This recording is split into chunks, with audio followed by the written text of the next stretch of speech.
Bonjour et bienvenue dans cette première capsule dans l'univers Terre et Espace.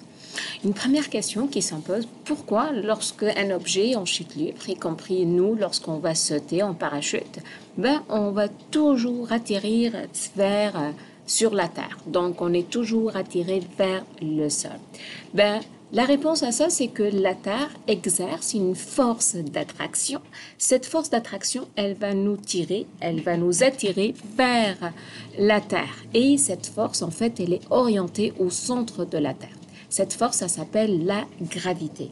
On sait depuis X temps que la gravité est une force, donc on n'arrive pas à la voir, mais par contre, on est capable de la ressentir et c'est la raison pour laquelle on est toujours collé sur la Terre lorsqu'on marche. Et c'est la même chose pour tout objet qu'on lance ou qu'on jette, il va toujours finir par atterrir sur la Terre.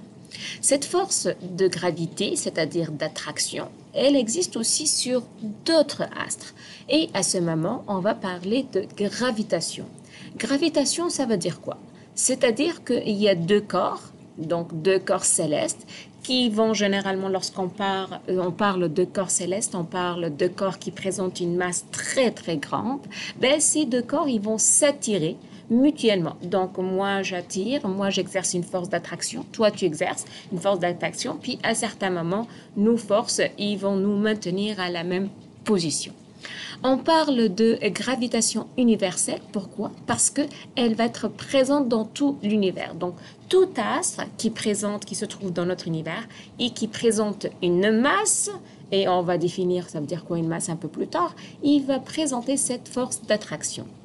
Il y a deux facteurs qui affectent ou qui influencent la force de cette gravitation universelle. Tout d'abord, le premier critère, c'est la masse.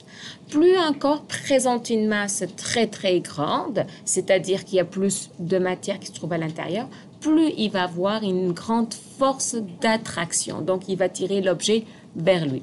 Plus un corps présente une masse très très petite, plus il va exercer une force d'attraction plus petite aussi.